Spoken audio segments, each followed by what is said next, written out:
नमस्कार साथियों, मैं जितेंद्र सिंह चौहान आपके अपने YouTube चैनल गुरु चौहान जीके पर आप सभी लोगों का हार्दिक स्वागत करता हूं, अभिनंदन करता हूं।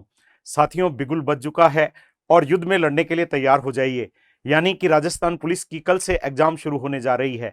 13, 14, 15 और 16 तारीख को आप में से बहुत से विद्यार्थी परीक्षा देने जा रहे हैं और जिन्होंने राजस्थान पुलिस का फॉर्म भरा है वो परीक्षा जरूर देकर आए, चाहे आपकी तैयारी कैसी भी हो। अतः युद्ध से पीछे नहीं हटना है, युद्ध में लड़ने जाना है और जो युद्ध में लड़ेगा वही उसका मजा लेगा। तो आप सभी लोगों को बधाइयां, क्योंकि परीक्षा होने जा रही है। परीक्षा आदमी का निखार लाती है। अतः आप सब लोग परीक्षा देने जा रहे हैं तो कुछ ना कुछ सीखने को जरूर मिलने वाला है। ये जीवन का एक संघर्ष है। जिसने परीक्षा नहीं दी उसको क्या पता परीक्षा क्या होती है। किसी ने एक लाइन कही है परीक्षा के बारे में, जिंदगी एक बार मिली है, मौत एक बार मिलती है, लेकिन ये परीक्षाएं बार बार क्यों होती हैं? परीक्षाएं इसलिए होती हैं कि आदमी के लेवल का पता लगता है कि वो क्या कर सकता है। तो आप राजस्थान पुलिस की परीक्षा देने जा रहे हैं, कुछ ऐसी टिप्स हैं जो मैं चाहता हूं कि उनको आप एक बार समझ लें, देख लें, जिससे कि आपकी परीक्षा में कोई भी ऐसी गलती नहीं हो जो मैं नहीं चाहता। यानी मैं चाहता हूं आप जीत कर लौटें और 100% हम जीतने के लिए ही जा रहे हैं। तो आइए उन टिप्स को एक बार देख लेते हैं। अब पढ़ना बंद कर दो जिनका कल एग्जाम है। जिनकी कल एग्जाम है यानी 13 तारीख को एग्जाम है तो 12 तारीख से पढ़ना बंद, क्योंकि प्रतियोगी परीक्षा में 1-2 दिन की पढ़ाई का कोई वैल्यू नहीं होता है। तो जितना पढ़ना था आपने पढ़ लिया, अब पढ़ना बंद कर दीजिए। जिनकी 14 तारीख को एग्जाम है वो कल 13 को बंद कर दें, जिनकी 15 को है वो 14 को कर दें। तो एक दिन पहले तो पढ़ाई करना बंद कर दीजिए। हो सके तो एग्जाम सेंटर के पास आज रात तक पहुंच जाएं। जिनका 13 तारीख को एग्जाम है तो जहां तक हो सकता है, बहुत से समझदार विद्यार्थी पहुंच भी चुके होंगे, अपने एग्जाम सेंटर के पास पहुंच जाइए, जिससे कि वॉकिंग डिस्टेंस पे रहे। कोई कमरा ले लीजिए, कोई कहीं किसी रिलेशन में रुक जाइए, कुछ भी कीजिए, लेकिन उस सेंटर के आसपास वॉकिंग डिस्टेंस पे होना चाहिए। ऐसा क्यों?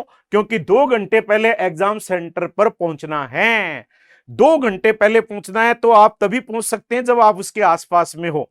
तो इस बात का विशेष ध्यान रखा जाए कि कैसे भी आज रात तक पहुंच जाइए उन सेंटर्स पर जहां आपकी प्रतियोगी परीक्षा आयोजित होने वाली है। परमिशन लेटर, पेन व कोरोना वैक्सीन सर्टिफिकेट अपने पास रख लें।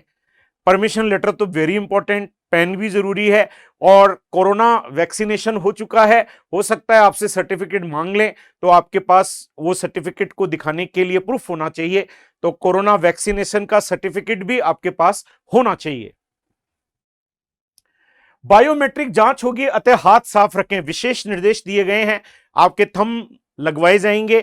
अतः विशेषकर महिलाओं को दिक्कत हो सकती है जो मेहंदी वगैरह लगाती हैं। कोई काले हाथ नहीं रखें, कोई शाई वाई ना लगाएं, एकदम साफ सुथरे हाथ लेकर जाएं, जिससे कि आपकी बायोमेट्रिक जांच है वो आसानी से पूरी हो सके। आज रात नींद पूरी लेवें, 8 घंटे सोना अनिवार्य है। आप जानते हैं मस्तिष्क है, इसको रेस्ट की जरूरत होती है। अतः पूरी रात कई लोग ट्रेवलिंग करेंगे, नींद नहीं ले पाएंगे, उसका असर कल पेपर पे पड़ सकता है। तो आज रात को नींद पूरी लेनी है, 8 घंटे सोना अनिवार्य है। जब टेंशन होती है तो नींद नहीं आती है, लेकिन कैसे भी आज रेस्ट कीजिए, अपने माइंड को संगीत का सहारा लीजिए, संगीत सुनाइए, कोई अच्छी मोटिवेशनल फिल्म भी आप देख सकते हैं, अपने बुजुर्गजनों से बात कर सकते हैं, जिससे कि मन हल्का हो जाए और आसानी से नींद हमें आ जाए। हड़बड़ाहट में ना रहें, पानी पीते रहें। 2 इलायची पेपर देते समय मुंह में रखें। जब आप पेपर देने जाएंगे, गर्मी का टाइम है, पानी तो बहुत इंपॉर्टेंट है और हड़बड़ाहट नहीं होनी चाहिए। हड़बड़ाहट में सारे काम गड़बड़ हो जाते हैं और इलायची शांति प्रदान करती है, सुख देती है। अतः पेपर देते समय 2 इलायची अपने मुंह में जरूर रखें। पेपर जरूर देकर आना है, ऐसी गलती तो करनी नहीं है। किसी भी कंडीशन पे तैयारी है तो ठीक है, नहीं है तो ठीक है, आपको पेपर जरूर देकर आना है। इससे पीछे ना हटें, क्योंकि पेपर देंगे तो ही तो पता लगेगा कि हमारी कमियां कहां पर हैं। फोन से दूरी बनाएं, ज्यादा बातचीत ना करें। अब फोन को दूर रखिए, क्योंकि मित्रों के फोन आते रहते हैं और उसमें उसने अगर गलती से कोई क्वेश्चन पूछ लिया कि यार प्रतापगढ़ का क्षेत्रफल कितना है, अब आप सारी तैयारी भूल जाओगे और प्रतापगढ़ के क्षेत्रफल को ढूंढने लग जाओगे। अतः गोली मारिए फोन को। अब फोन की कोई वैल्यू नहीं है, अब ज्यादा फोन का इस्तेमाल नहीं होना चाहिए, क्योंकि रिलैक्स टाइम है, माइंड को समय दीजिए। फोन में कई बातों में वो बेचारा कंफ्यूज हो जाएगा। रात को ही बंद आंखों से पेपर दे लेवें। ये बहुत इंपॉर्टेंट एक्सरसाइज है।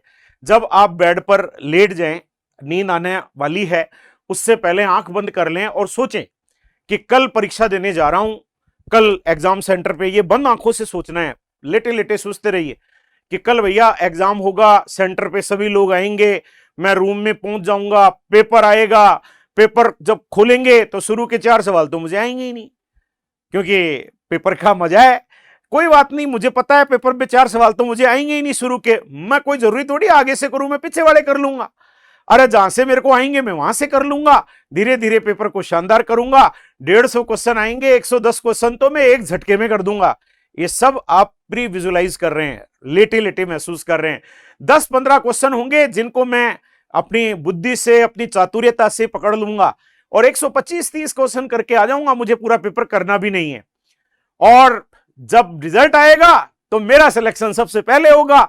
गांव में कांस्टेबल की ड्रेस पहन के जाऊंगा ना तो पूरा गांव भौचक्का रह जाएगा, आस पड़ोस में चर्चाएं होंगी, आसपास के गांव में मेरे चर्चे होंगे कि फलाना का छोरा साहब कांस्टेबल आगो। तो ये सब विजुलाइज कीजिए। कहते हैं जब हम सकारात्मक सोचते हैं तो ये कायनात भी हमारी मदद करती है, और जैसा आप सोचोगे हो सकता है अगले दिन वैसा हो जाए। इसलिए एक बार प्री विजुलाइज जरूर कीजिए।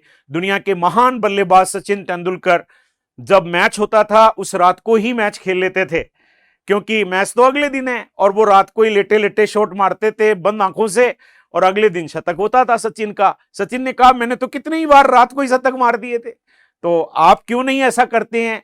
प्री विजुलाइजेशन का सहारा लीजिए, जिससे कि भय, डर, घबराहट ये बिल्कुल खत्म हो जाएगी कि भैया मैंने तो पेपर रात को ही दे लिया था, अब तो केवल फोटोकॉपी निकाल रहा हूं उसकी। अफवाहों पर ध्यान ना दें। आपको पता है मार्केट में आजकल खूब अफवाहें चलती हैं, वहां पेपर मिल रहा है, इतने रुपए में मिल रहा है। हम पास होंगे तो अपनी मेहनत से होंगे, हम चालाकियों से नहीं होंगे, हम बेईमानी से नहीं होंगे।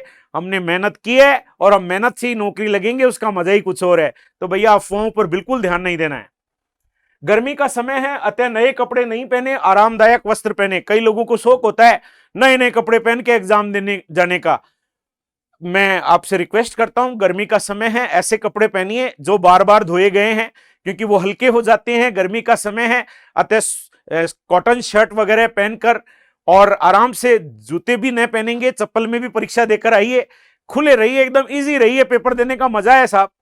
आप लड़ने जा रहे हैं, एकदम मस्त होके जाइए, टेंशन नहीं लेने का। अतः कपड़े भी बहुत इजी पहनकर जाने हैं।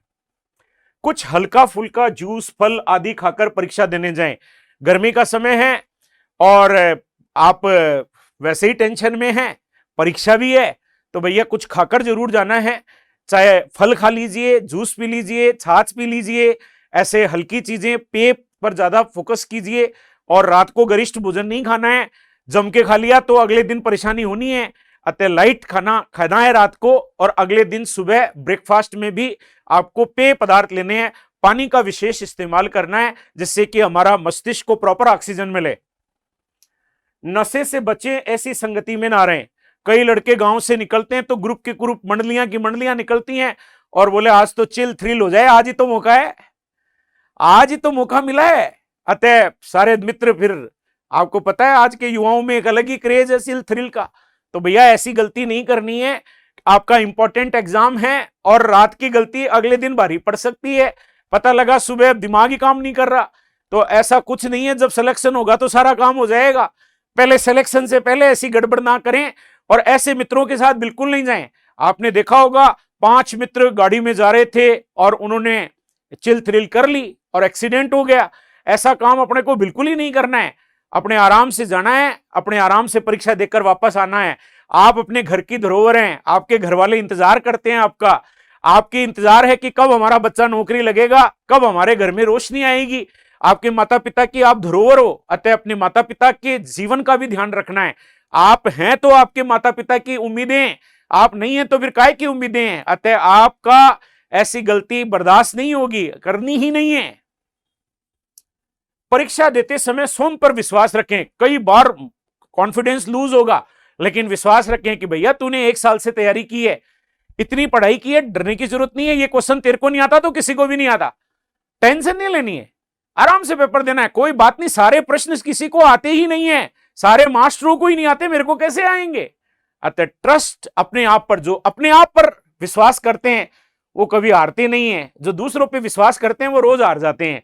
अतः ट्रस्ट करना है अपने आप पर कि मैं जो कर रहा हूं वो बहुत अच्छा कर रहा हूं, अपने दिमाग से कर रहा हूं, अपनी सोच समझ से कर रहा हूं, मैं गलती कर ही नहीं सकता। अपने रोल नंबर ध्यान से आंसर शीट पर लिखें, वह अन्य सभी पूर्तियां ध्यान से करें। आपको पता है हड़बड़ाहट में रोल नंबर भी गलती हो जाते हैं, गोले काले गड़बड़ हो जाते हैं रोल नंबरों के, और बाद में जो मेन चीज ही गड़बड़ हो गई तो साहब उसी से तो रिजल्ट आना है। अतः रोल नंबर और अन्य पूर्तियां बहुत ध्यान से भरें, गलती ना करें। एक बार गलती हो गई तो फिर मन विचलित हो जाएगा और फिर अंदर ही अंदर एक भय पैदा हो जाएगा। अतः भैया बहुत ध्यान से, जैसे ही आंसर शीट भरें बहुत ध्यान से एक एक चीज को ध्यान से भरें, क्योंकि इसी के आधार पर आपकी कॉपी जांच होनी है, आपका पेपर जांच होना है। परीक्षा देते समय पड़ोसी व टीचर से बिल्कुल ना पूछें। कई लड़के पड़ोसी में दोनों पड़ोसियों को सेट कर लेते हैं कि देखना इस सवाल का उत्तर ऐसे सीटियां मार मार के, ये नहीं चलेगा। ओ भाई साहब बता दो यार, बहन जी प्लीज हेल्प मी। और वो टीचर आता है ना, उसको तो खुदा समझते हैं कि इसको तो सब कुछ आता है, जबकि उसको कुछ नहीं आता है, तो भी उसका हाथ पकड़ के यार गुरुजी प्लीज एक सवाल तो बता दो। अरे नहीं, किसी के बाप पर विश्वास नहीं करना है, करना है तो खुद पर करना है। न किसी से पूछेंगे न किसी को बताएंगे, अपनी लड़ाई खुद लड़ेंगे जैसी भी लड़ेंगे। अपने इष्ट देव माता पिता व गुरु का स्मरण जरूर करें। आप जानते हैं माता सरस्वती विद्या की देवी, गणेश जी बुद्धि के दाता, माता पिता जिन्होंने हमें जन्म दिया है, गुरु जो हमें ज्ञान देता है। अतः उन सब का स्मरण करेंगे और फिर पेपर देंगे। हारे का सहारा बाबा श्याम हमारा हारने नहीं देता है, बाबा श्याम। अतः बाबा श्याम के भी आपके इष्ट देव हैं, तो इनका स्मरण करें और फिर पेपर दें। जो होगा वो अच्छा ही होगा, क्योंकि ईश्वर कभी गलती करता ही नहीं है। हमारे माता पिता ने हमें जन्म दिया है, वो उनका आशीर्वाद हमें हमेशा मिलता रहेगा। तो अपने गुरुजनों का भी आशीर्वाद लें। अगर कोई सवाल नहीं आता है उस गुरुजी को याद कर लो, सवाल आ जाएगा। गुरु का तो इतना, गुरु की महिमा गुरु ही जाने। पहले वे प्रश्न करें जो आपको 100% आते हैं। कई विद्यार्थी ऐसे होते हैं जैसे कोई भगवान ने कह दिया नहीं 1 नंबर से शुरू करेंगे, जरूरी नहीं है। पहले वे सवाल करें जो हमें 100% आते हैं। जो 100% आते हैं उन पर बहुत अच्छा रहता है और उनको ही करना चाहिए। उस सब्जेक्ट का चयन पहले करें जो आपको बेस्ट आती है। किसी को राजस्थान जीके अच्छी आती है, किसी को रीजनिंग अच्छी आती है, किसी की कंप्यूटरी में मास्टरी है। हर आदमी में एक जैसी क्वालिटी नहीं होती है, हर आदमी को भगवान ने अलग अलग बनाया है और हर सब्जेक्ट का अलग अलग गुण है। तो भैया जिस सब्जेक्ट में आप मजबूत हैं सबसे पहले शुरुआत उसी से कीजिए। अगर शुरू के 5 ओवर में 20-20 में रन जबरदस्त बन जाते हैं तो फिर आगे टीम अच्छा ही खेलती है। इसलिए अगर शुरुआत आपने खतरनाक कर दी, पता लगा वे 100 सवाल आपने 1 टिक में ठोक दिए, जीत चुके हैं साहब आप मैच। आपने 5 ओवर में घातक बल्लेबाजी की है। तो भैया पहले वही करना जो आपको 100% आता है, जिसमें आप इजी महसूस करते हैं, जिसमें आपको लगता है इसमें तो मैं किसी के बाप को भी नहीं जाने दूंगा, उसको सबसे पहले करना है। तो पहले करने का कोई मापदंड नहीं होता है कि पहले जीके करना फिर ये करना फिर वो करना, ना साहब, जो आपको बेस्ट आती है उसे कीजिए। पहला चरण करने के पश्चात आंसर शीट गोले काले कर लें। पता लगा आपने पहला चरण किया 100% वाला, 70 सवाल किए, अब 70 की गोले काले कर लीजिए। बाद में नहीं छोड़ना है, क्योंकि बाद में फिर बाद ही होता है। आप गोले काले कीजिए पहले चरण में, लेकिन गोले काटते करते समय ध्यान से रखना है, गोले को सर्किल में घुमाना है, बीच में नहीं कहीं छेद कर दो, क्योंकि कंप्यूटर वो शीट इंप्रेशन नहीं लेगा कंप्यूटर और आपका रॉन्ग हो जाएगा। इसलिए आपने क्या करना है कि सर्किल से घुमाना है और बहुत ज्यादा उसको ऐसे से नहीं करना है।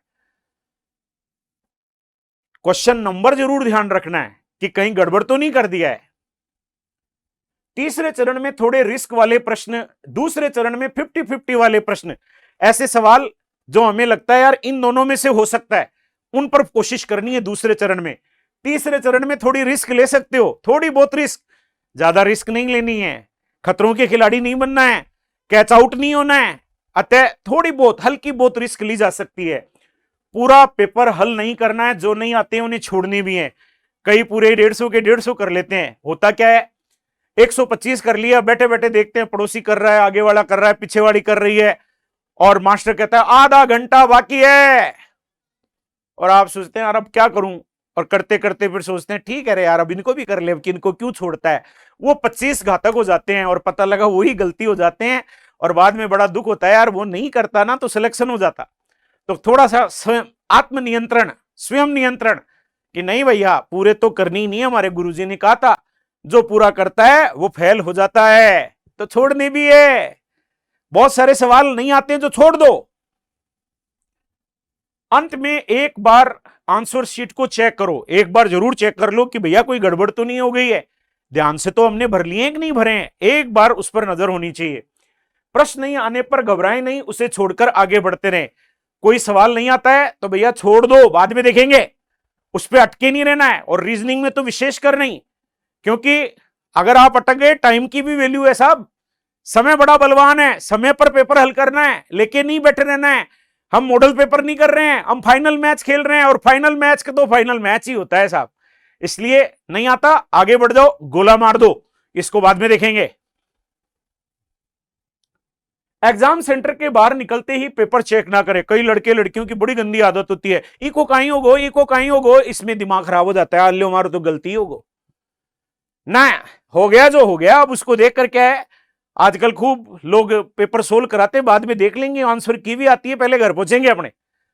होना था जो हो गया, अब दिमाग खराब नहीं करना है, अब आराम से अपने घर पहुंचो, ठीक है मिला लेंगे, कोई दिक्कत नहीं है, कोई जल्दबाजी नहीं है, और अब मिलाने से होने वाला भी कुछ नहीं है, क्योंकि वो तो पेटी में बंद हो गया मामला।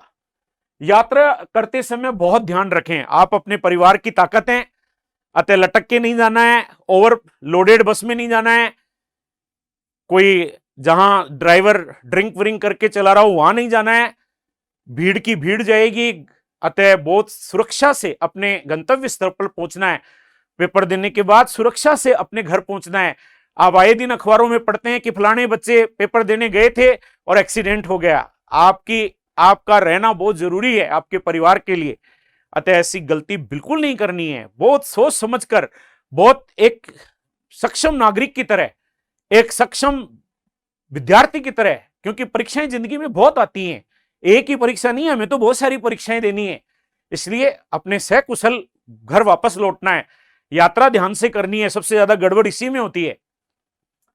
पेपर खराब होने पर नकारात्मक सोच ना रखें। कई विद्यार्थी बड़े डिप्रेशन में आ जाते हैं, यार लो हमारा तो 20 सवाल ही सही है।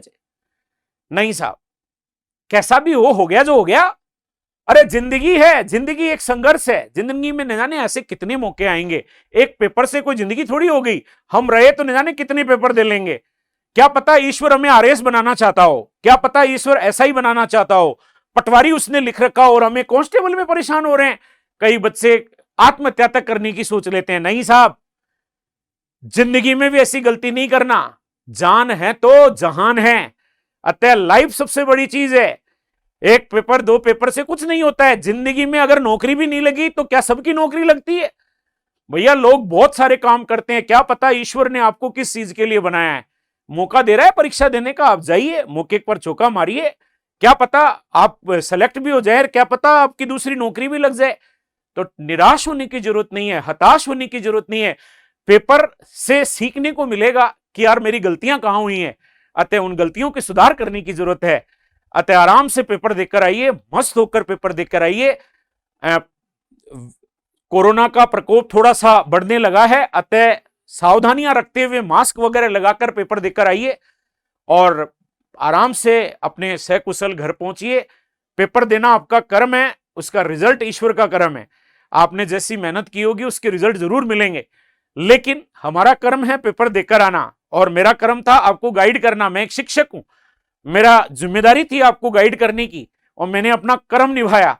आप भी अपना कर्म निभाइए और पेपर देकर आइए, और मुझे पूरा विश्वास है चक दे फटे नब दे किल्ली, आप जीत कर लौटेंगे, क्योंकि हम जीतने के लिए ही खेल रहे हैं। तो मैं इंतजार करूंगा आपके जीत कर लौट कर आने का। धन्यवाद साथियों, जय हिंद साथियों।